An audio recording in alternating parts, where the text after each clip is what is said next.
Hello everyone, this is Vaibhav here and I welcome you all to my YouTube channel. So आज हम advance problem series part 37 शुरू करने जा रहे हैं और इस पर्टिकुलर वीडियो की बात करें तो एक वेव मोशन पर एक बहुत सिंपल सा सवाल लेकर आए।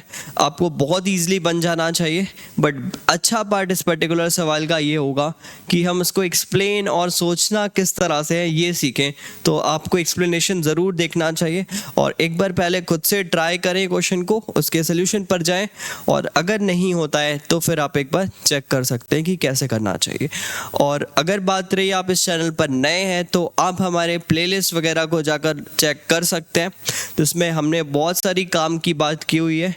इधर उधर के फालतू बातों को अगर आप ढूंढना चाहते हैं तो शायद ना मिले हमारे चैनल पे, बट अगर आप पढ़ाई सिंसियरली करना चाहते हैं तो आपको बहुत सारे कंटेंट पहले से अपलोडेड है और अभी रेगुलर बेसिस पे और भी वीडियोस आते रहेंगे इस पर्टिकुलर चैनल पर।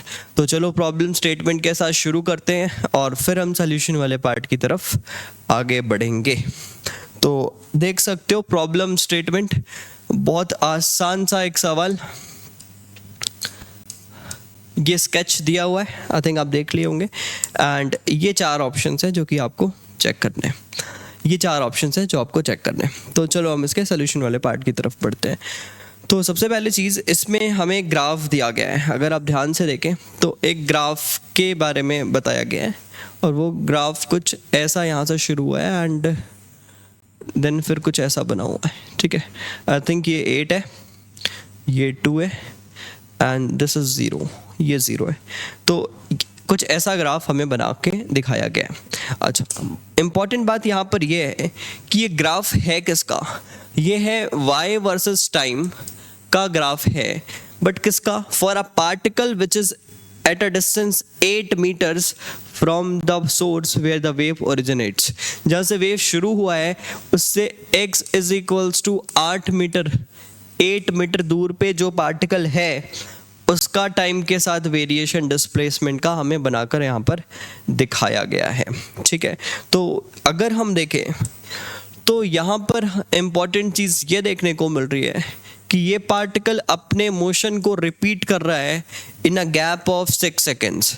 इसका मतलब ये है कि ये पार्टिकल जो एसएचएम करते हैं जब एनर्जी आगे बढ़ रही है, ट्रांसवर्स वेव है, तो जब पार्टिकल एसएचएम कर रहे हैं, एनर्जी आगे बढ़ रही है, तो हमें देखने को क्या मिल रहा है कि इस पर्टिकुलर जगह पर ये पार्टिकल अपने मोशन को रिपीट कर रहा है in an interval of 6 seconds. मतलब इसका टाइम पीरियड मैं बोल सकता हूँ 6 सेकेंड्स है, ये पार्टिकल का टाइम पीरियड है।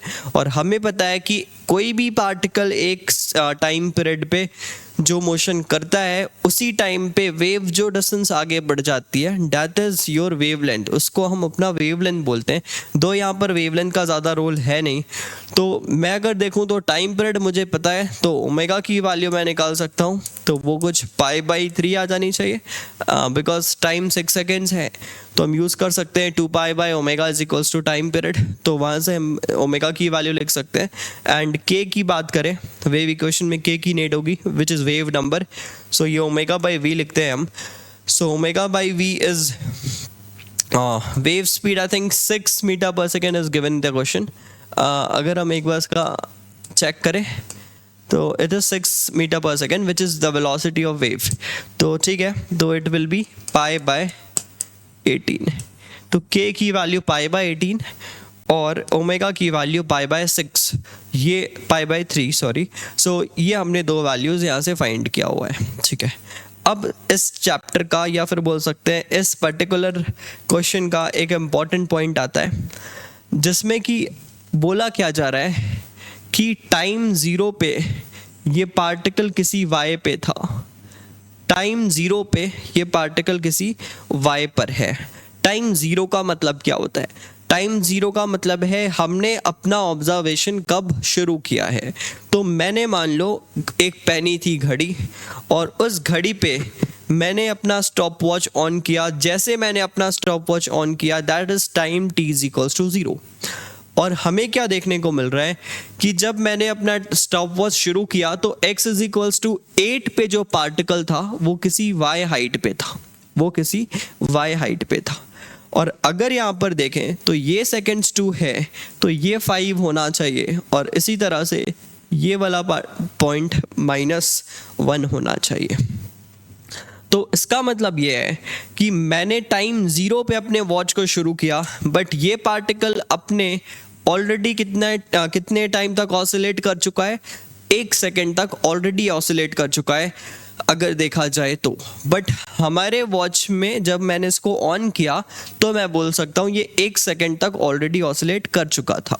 तो इसका मतलब ये हुआ कि मेरे घड़ी में अगर टाइम टी होता है, अगर मेरे घड़ी पे टाइम टी होता है, तो इसका मतलब ये है कि ये पार्टिकल t+1 सेकेंड तक ऑसिलेट कर चुका होगा, t+1 सेकेंड तक ऑसिलेट कर चुका होगा। कौन सा पार्टिकल?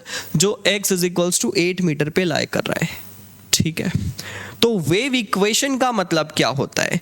वेव इक्वेशन का मतलब ये होता है कि अगर आप किसी भी टी टाइम पे, टी टाइम कौन सा? आपके घड़ी के हिसाब से जो टी टाइम है, अपने स्टॉप वॉच के किसी भी टी टाइम पर अगर आप बता पाओ कि किसी एक्स पे होने वाला पार्टिकल कितना ऊपर है और कितना नीचे, अगर ये बता देते हैं आप, तो that is the wave equation for us. So अगर मैं आपको बोलूं कि मेरे घड़ी में अगर टाइम हुआ है टी, तो ये x = 8 वाला जो पार्टिकल है, x = 8 वाला जो पार्टिकल है, अगर इसकी बात करें तो ये t+1 सेकेंड तक ऑसिलेट कर चुका है, ये t+1 सेकेंड तक ऑसिलेट कर चुका है अगर मेरे घड़ी में टाइम हुआ है t। तो यहाँ से किसी x डिस्टेंस दूर वाला जो पार्टिकल होगा, x ये कंप्लीट डिस्टेंस को बोला जा रहा है ओरिजिन से यहाँ तक, तो ये x डिस्टेंस दूर वाला जो पार्टिकल होगा उसी t टाइम पे कितना ऑसिलेट किया होगा? वो ऑसिलेट किया होगा ये वाले डिस्टेंस पे जो एक्स्ट्रा टाइम और लग गया है ना, बिकॉज अगर ये t+1 टाइम तक ऑसिलेट किया है, अगर हमारे घड़ी में टाइम हुआ है t, तो ये वाला पार्टिकल की अगर बात करें तो ये ऑसिलेट किया होगा t+1 में से कुछ टाइम कम। कौन सा टाइम कम? जो वेव को यहाँ से यहाँ पहुँचने में लग गई है। तो यहाँ से यहाँ पहुँचने में से टाइम लगा है x - 8/v, तो मुझे लिख लेना चाहिए x - 8/v। सो ये हो गया, मैं बोल सकता हूँ जब मेरे घड़ी में हुआ है टाइम t, तो किसी x पर होने वाला पार्टिकल ऑसिलेट कर चुका है इतने टाइम तक, कुछ इतने टाइम तक। आई थिंक आपको समझ में आया होगा। तो इस हिसाब से अगर मुझे वेव इक्वेशन लिखनी है अपनी, तो वो बहुत आसान हो गया लिखना। तो वेव इक्वेशन लिखते हैं, तो y = हमें पता है a साइन का फंक्शन लेंगे, बिकॉज जो आपको ग्राफ दिख रहा है x = 8 का, वो साइन का फंक्शन फॉलो कर रहा है। तो a sin ओमेगा, और t के बदले हम लिखते हैं t+1 - x/v + 8/v। तो अब थोड़े से वैल्यूज वगैरह रखते हैं और अपने रिजल्ट पे पहुंचते हैं। तो a sin ओमेगा t, तो 5π/3 × t, फिर minus ω/v is k, so π/18 times of x, and then ω/v again k, so plus π/18 × 8, और ये जो t है तो t × omega, that is again π/3। तो ये ओवरऑल हमारा इक्वेशन यहाँ से बनता हुआ दिख रहा है। थोड़ा सा इसको और सिंप्लीफाई कर लेते हैं। तो y = a sin and π/3 t minus π/18 x, और इनको अगर सिंप्लीफाई करें तो ये 4 हो गया, ये 9 हो गया, इंटू 3 कर लेते हैं तो 7 π/9। तो ये मेरा कोई वेव इक्वेशन है, और a की वैल्यू हम फिगर देख के लिख लेंगे। तो ये मैं बोल सकता हूँ इस पर्टिकुलर वेव का वेव इक्वेशन होना चाहिए। आई थिंक आपको समझ में आया होगा। हम बिना किसी मैथमेटिक्स के बिल्कुल लॉजिकली सोचते हुए वेव इक्वेशन तक पहुँच पाए हैं। ठीक है, तो एक बार चेक करते हैं अपने ऑप्शंस को और फिर हम आगे के ऑप्शंस में चलेंगे। तो पहला अगर देखें वेव का, अगर देखें तो 0.5 इसका एम्पलीट्यूड हो गया ये, एंड साइन 5/3। ठीक है, तो पहला ऑप्शन हमें यहाँ पर सही देखने को मिल रहा है। अब बचता है लास्ट के दो ऑप्शन कि x इज इक्वल्स टू 9 पे जो पार्टिकल है वो किसी t is equals to -1/3 second पे, -1/3 मतलब मेरे घड़ी शुरू होने के 1/3 सेकेंड्स पहले क्या वो ऑसिलेट नहीं कर रहा था, और अगर क्या वो ऑसिलेट कर रहा था तो वो a/2 पे था और मीन की तरफ जा रहा था, ऐसा चेक करना है हमें। तो चलो एक बार चेक करते हैं इसे भी। तो नेक्स्ट ऑप्शन अगर यहाँ से देखें तो मुझे पता है कि टाइम ज़ीरो पे मुझे x इज इक्वल्स टू, जब मैंने अपने घड़ी को शुरू किया, ठीक है, जब अपने घड़ी को शुरू किया उसके एक सेकंड पहले मुझे पता है कि x इज इक्वल्स टू 8 वाले पार्टिकल को एनर्जी मिल गई थी एक सेकंड पहले, और मुझे पता है कि x इज इक्वल्स टू 8 से x इज इक्वल्स टू 9 वाले पार्टिकल को एनर्जी मिलने के बीच में गैप है 1/6 सेकेंड्स। ऐसा क्यों? बिकॉज 1 मीटर की डिस्टेंस है, 6 की स्पीड से वेव आगे बढ़ रही है, तो इतने टाइम पे मिल जाएगा। तो अगर मेरा x इज इक्वल्स टू 8 वाला पार्टिकल टाइम 0 पर 1 सेकेंड तक ऑसिलेट कर चुका था, तो x इज इक्वल्स टू 9 वाला जो पार्टिकल होगा वो 1 सेकेंड से 1/6 सेकेंड कम ऑसिलेट किया होगा, बट ऑसिलेट तो करना वो शुरू कर चुका होगा।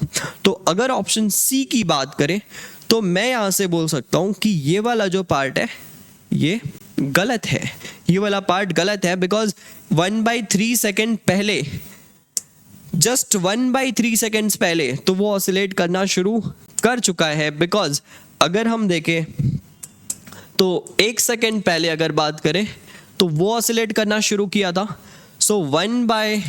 तो फिर बोल सकते हैं कि ये वाला जो पार्टिकल है वो कितने टाइम के बाद 5/6 सेकेंड्स के पहले ऑसिलेट करना शुरू कर चुका होगा। तो 1/3 सेकेंड्स पहले तो वो ऑसिलेट कर ही रहा होगा, 5/6 सेकेंड पहले वो ऑसिलेट करना शुरू कर गया था, तो 1/3 सेकेंड्स पहले तो ऑसिलेट कर ही रहा होगा। तो इसका मतलब ये है कि ऑप्शन सी गलत हो गया। तो ऑप्शन डी के बारे में एक बार चेक कर लेते हैं। t इज इक्वल्स टू -1/3 रख के देखते हैं हमारे y की इक्वेशन पे। तो a sine omega π/3 into -1/3 -π/18 x is 9 plus 7π/9, ऐसा इक्वेशन आया था। तो इस इक्वेशन के हिसाब से अगर हम चीज़ों को चेक करें, तो मुझे लिखना चाहिए y is equals to a sine, अच्छा omega this is π/9 and this is 7π/9, तो नेगेटिव के साथ है तो 6π/9 मतलब 2π/3 माइनस दिस इज π/2, तो 2π/3 माइनस π/2 विल बी π/6। सो अगर देखें तो y की वैल्यू क्या आ रही है प्लस a/2, y की वैल्यू आ रही है प्लस a/2। अच्छा प्लस a/2 तो है, बट मुझे देखना है क्या ये पार्टिकल मीन की तरफ जा रहा है या मीन से दूर जा रहा है। तो हमें पता है कि ये पार्टिकल यहाँ पर है, और अगर ये इसका डिस्प्लेसमेंट का फंक्शन है तो उसको डिफरेंशिएट करके वेलोसिटी का फंक्शन आएगा विच इज a ओमेगा और साइन ओमेगा t माइनस के एक्स प्लस ये 7π/9 जो भी फंक्शन था, ऐसा कुछ आएगा ना। अगर वेलोसिटी ऑफ पार्टिकल देखें तो हमें कैसे मिलेगा, velocity of particle partial derivative of y with respect to time, इसके साथ हम करके देख रहे हैं। तो अगेन मुझे देखने को मिल रहा है कि साइन का derivative will be I think cos, तो ये कॉस लिखना चाहिए मुझे, तो पॉजिटिव टर्म ही देखने को मिल रहा है मुझे। तो वेलोसिटीज़ की पॉजिटिव होगी बिकॉज ये वाला फंक्शन अगेन क्या बनेगा उस टाइम पे π/6, तो यस वेलोसिटी भी मेरा पॉजिटिव आ रहा है। तो अगर पॉजिटिव डिस्प्लेसमेंट और पॉजिटिव वेलोसिटी है मतलब मीन से दूर जा रहा है, मीन की तरफ नहीं जा रहा है, हमारा ऑप्शन बोल रहा है मीन की तरफ जा रहा है। इस वजह से ऑप्शन डी भी अगर बोला जाए तो यहाँ पर रॉन्ग दिखता है, बी भी गलत है। तो only option that is correct is option number A. हमारा बस ऑप्शन ए यहाँ पर सही है। और अगर इस चीज़ को थोड़ा और डिफरेंट वे में भी सोचें तो मुझे पता है कि इस पार्टिकल को एनर्जी कितने टाइम पहले मिली थी, 1 - 1/6 सेकेंड पहले, मेरे घड़ी शुरू करने के इतने टाइम पहले x = 9 वाले पार्टिकल को एनर्जी मिली थी। तो अगर मैं बोलूं कि -t/3 सेकेंड्स पे इसको अपने एक SHM कंप्लीट करने के लिए हाफ मतलब ऊपर जाने के लिए हम बोल सकते हैं 2 सेकेंड्स का टाइम लगेगा ना, या फिर ओवरऑल टाइम पीरियड कितना है, ओवरऑल टाइम पीरियड 6 सेकेंड है, तो 6/4 या फिर 3/2 1.5 सेकेंड्स लगने वाला है इसको ऊपर जाकर वापस से नीचे आने के लिए। तो हम देख सकते हैं कि इसके पास -1/3 सेकेंड्स पे -t/3 सेकेंड्स में इतना टाइम नहीं है कि मैं बोल सकता हूँ ये अपना एक हाफ मतलब यहाँ से जाकर मीन से जाकर एक्सट्रीम पे पहुँच के और वापस से नीचे आना शुरू अभी ये नहीं किया होगा। तो टुवर्ड्स द मीन तो पॉसिबल नहीं है, ऐसा भी सोच सकते हैं। बट दो आपको इक्वेशन ज़्यादा आसानी से ये चीज़ को बता रहा है, तो अगर मैं ऑप्शंस बोलूँ तो अगेन ऑप्शन ए यहाँ पर बस करेक्ट ऑप्शन है। तो दैट वाज द क्वेश्चन, बहुत आसान सा सवाल था, बट यस वेव्स में आपको कुछ ईजी सो क्वेश्चन ही मिलने वाले हैं, बट आपके थोड़े कंसेप्ट क्लियरिटी अच्छी होनी चाहिए अगर वेव्स के टॉपिक के बारे में बात करें।